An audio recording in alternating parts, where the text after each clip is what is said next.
To begin, maybe could you just tell us a bit about what initially drew you to Lourdes, the place, but also the annual pilgrimage there, and I'd be especially curious to hear about the research and so on that went into the writing and planning of the film. Well, when I start a film, I normally have a very short idea to begin with. And sometimes it's just a short sentence or a logline or maybe only a word. And for Lourdes, it was miracle, which might not be one. And then I started from that sentence to investigate different occurrences, different miracles. I was reading a lot of books about miracles or about people who think that they were miraculously healed. There are different places where those kind of things happen. So Fatima is one place, and Lourdes, and then I of course came across Lourdes because that's the place to go if you want to have a miracle. So they really, it's institutionalized. They have a medical bureau there, and there is a permanent doctor, you say doctor, yeah, there who examines the people who come before they go through the whole process that you saw in the film, touching the stone, going to the bath, doing all the prayers. And if someone then says, oh, I have been healed, they need to have that first check. So you have to be able to compare. That's why a lot of pilgrims go there when they arrive. So in case they are healed, they can prove that they have been worse before. And this is really interesting because it is super serious, and the Catholic Church relies on those medical improvements, because for them it would be very embarrassing if a miracle is not really one. So they have to have those medical checkups. So if someone says I'm healed, then there is a whole investigation about it, and then more doctors come and try to find out if that is really an inexplicable healing. That's the word. But the thing is, there are some illnesses that science has not fully understood yet. I was very surprised when I started all this research, because I thought that science was very exact, but medicine is not an exact science. And there are illnesses, for example, multiple sclerosis, which can have a very strange way to develop.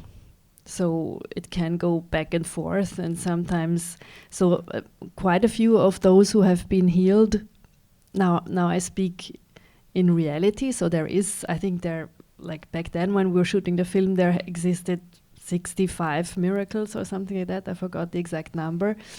And quite a few of them had multiple sclerosis. And there is this one person that you see in the film, who the elderly man who talks about his healing.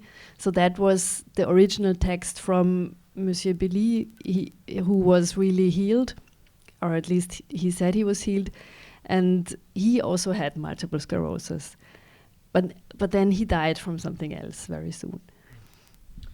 And I think in this film, as in a lot of your work, you kind of pursue your subject with a sense of humor, some irony, and so on. I was curious if you had any thoughts about how that tendency is kind of developed, maybe from this film onto sort of what you're working on nowadays. It occurs to me that quite a bit of the humor in the film is accomplished visually. So yeah. And you mean how that? Just how that tendency in your work is kind of developed. Well, I think the humor in all of my films comes from a certain understanding of the basic human condition. So for this film, for example, I remember when I started to follow some of the pilgrims to Lourdes for the research, I went with a pilgrimage of people who had cancer. And that was really so horrible and so sad. And I was with 100 people who were nearly dying. And the smell of it and the color of their skin, it was so... I've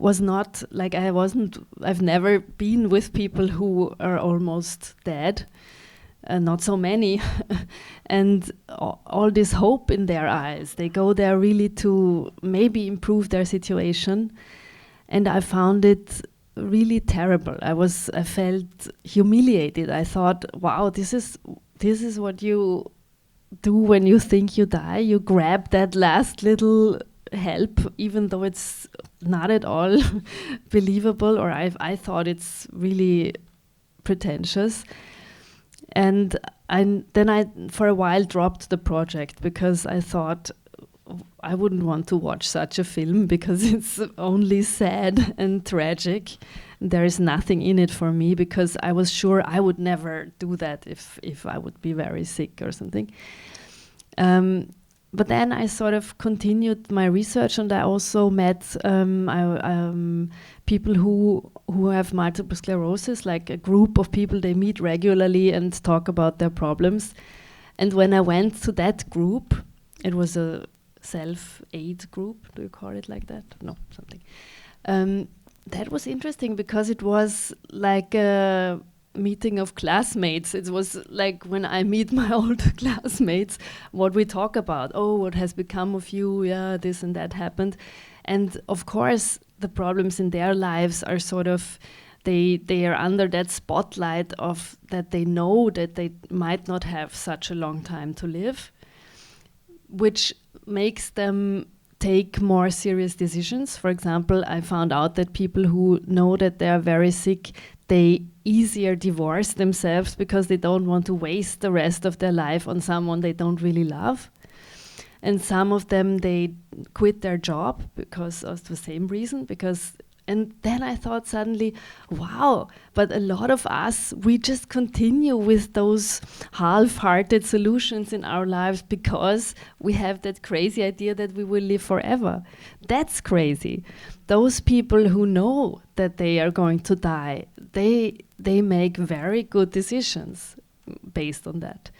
That impressed me a lot, and suddenly I thought, okay, so it's not me who is like I can escape from it all. I am there with them. I suddenly understood that they, the sick, and me who was not sick, we're in the same boat.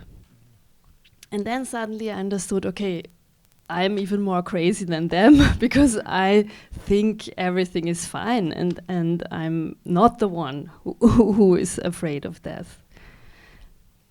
So then I came back to the story and wrote the script. But you asked about the humor. Maybe I say one thing about that. Because then I joined another pilgrimage, and that was organized by the Order of Malta, l'Ordre de Malte, those helpers that you see in the film, and that brought the humor.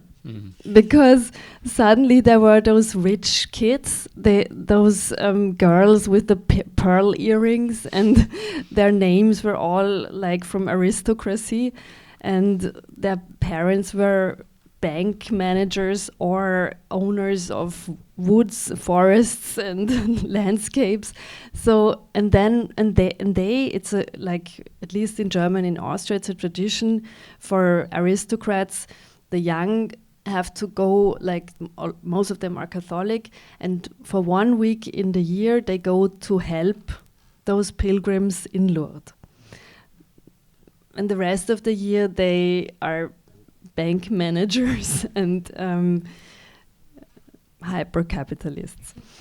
So I asked some of them, so can you be a Christian bank manager? how does that go together? And there wasn't, but he gave me a very good answer. He said, well, actually, no, you can't. And then, of course, I asked, so you think you're Christian enough if you do that work for 1 week? And he said, yes, that's my contribution. But it's okay, then you can still say it's better they do it for that 1 week than they do not do it at all.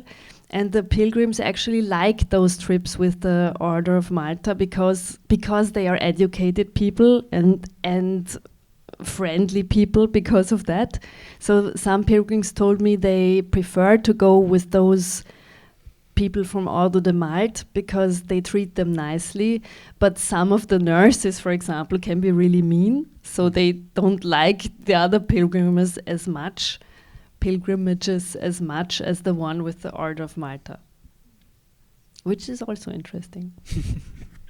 Yeah, and well, I want to open it up to the audience in a second, but maybe I'll ask one more question, because I think this discussion, it reminds me a bit of some of what's happening with sort of the supernatural in this film and some of your other films. Here, of course, it's not just the supernatural; it's the miraculous. But I get the sense that there's a kind of tension between sort of, the something that escapes reason or whatever, and just kind of like the sheer just banality of everyday reality, So I was just curious if you think about this kind of tension in your work, and if maybe, I don't know if you had any thoughts about your approach to kind of rendering something that escapes daily reality. Yes, in my other films also, there is this tension, as you say, between some very strong and important idea that humans have and the banal reality. So the film I made after Lourdes was Amour Fou, and Amour Fou is about the idea of a romantic love. But the closer you look, the more you find out that this so-called love, maybe it's not very much more than a word, because when you take a closer look, you find out that there are specific reasons to why those two people in my film come together. And it's not that sort of romantic idea of love at first sight and we will stay together forever, but it's much more that you sort of come together because of a certain reason, and maybe it's also because you see something in that other person that you want to see there, and the day you find out it's not really there, that's a day where you can decide to separate or to start what most people do, this sort of everyday lying, which is, I don't mean it badly, it's okay that we lie to each other because that enables us to live together. But that is what most couples do. You pretend a little bit. You don't say every time what you really think, because then this wouldn't work.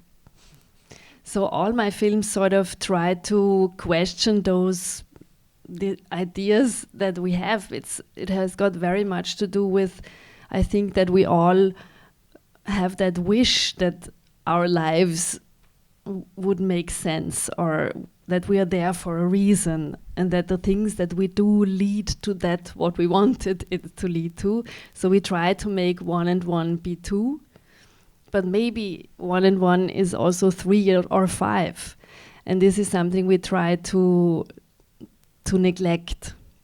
And in my films, I think I talk about that moment where life does not make sense and where it's not what we thought it would be, and where we discover that those headlines we have, they are just covering up that behind it all there is maybe just a dark hole.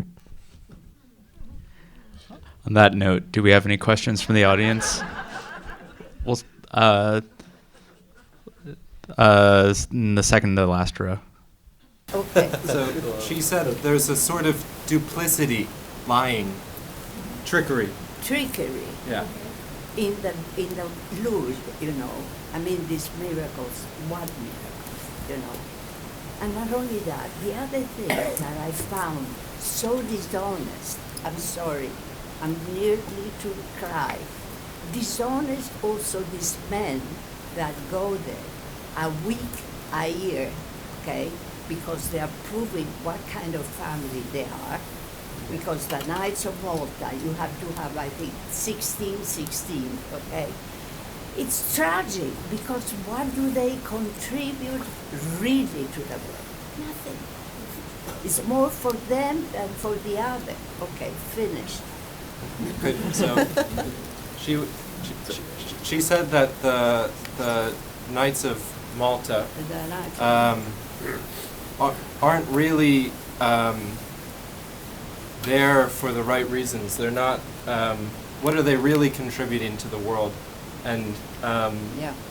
And what do they do afterwards? And what do the Knights of Malta do afterwards? Yeah. So, was this a critique of the film or of the Knights of No, Malta? no, I've seen it twice. Ah, okay. And I've cried both times because there's so much I have hypocrisy. There's so much hypocrisy depicted in the film. Yeah. Okay. Or I understand what you say, but then on the other hand, what I also find interesting is that some of it really works. I mean, it is a place where people do find hope. I know this sounds ridiculous, and I was really, when I came there, I thought, "Ugh, what's that?" But then after a while, I understood it does work for a lot of people. No one forces them to go there. The place exists because people want that to exist. They want to go there. They want to have that place where someone tells them maybe everything will be fine. Otherwise, the place wouldn't exist.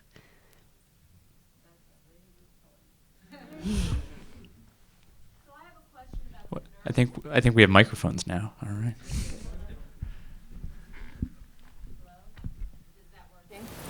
No. You're good. Yeah, you're allowed. Okay, so how's that? No. Okay, so my question is about the nurse. Why did you depict the nurse, Cecile, who got sick in that way and have her collapse toward the end of the film? What was the point of that, of her participation, of her being in that way? I think the point was that she's the one who is sort of a bit strict during the first half of the film, and we think we might not like her. She's the one that takes it so over seriously, and she represents a sort of Catholic woman that we might not like. A cliché of a Catholic woman, because she's so dry. And then we find out, okay, maybe there is a reason for that, because she's sick and she's very near death herself. So this is what we find out when she has that attack where she loses her hair. And that changes our mind, I think, because then suddenly we think, oh, maybe that's why she was so strict before. She tried to hide something. She was maybe very much concerned that someone would find her weakness, and she didn't want anyone to see it. So we can start to like her more. This is something I'm very interested in general, and I think I have that in my other films too, that someone is not what you thought he or she would be. So in all of my films, you find those moments where where you're surprised by the fact that someone is different than we thought. And I think that's a very basic thing in all of our lives. So in my latest film, Little Joe, that's really in the center of the story, that you might not know at all who that other person really is, and maybe you got it all wrong. Thank you. I'm curious about the character of, I think her name was Madame Carré, the roommate, who seems to be the one truly pious person in the group, truly believer. Why does she come at the end with the wheelchair? Well, maybe there is one thing I would like to say to that. When I interviewed different believers, I also interviewed one priest, I remember, who was very intellectual. So he was a very educated man, a theologist, who thought he knew it all. And he said he finds that is the wrong belief. Those elderly women who go to Lourdes and they kiss the plastic statue of Virgin Mary and they think that is belief. That's the wrong belief, he said. And in that moment, I had to say, why? Who are you to judge? I mean, why is your belief better because it's more educated? And then suddenly I started to like those women who go there and who take it very seriously and who really touch the plastic Virgin true and kiss their feet. And that is their belief. It's a superstitious way of belief if you want, but we also could decide to not judge that because that's the way they practice their belief. So this is this character that you mentioned. She incorporates that. It is in a way her way to, that's her way to believe. But I think what you were hinting at was also why does she come with the wheelchair? Probably some people also.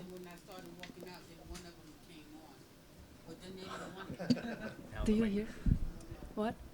Someone say yeah, something? now the microphones work. Sorry, go on.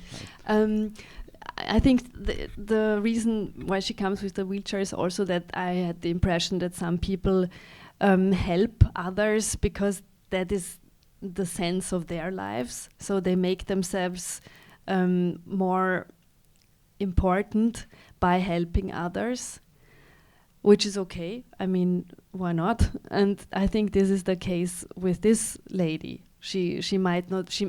Maybe she's a lonely person or something like that. She sort of adopts this young woman, and the moment that Christine is, I think her name, the girl in the wheelchair, the woman in the wheelchair, the moment she is healed and doesn't need the old lady anymore, it's a bit sad for the old lady.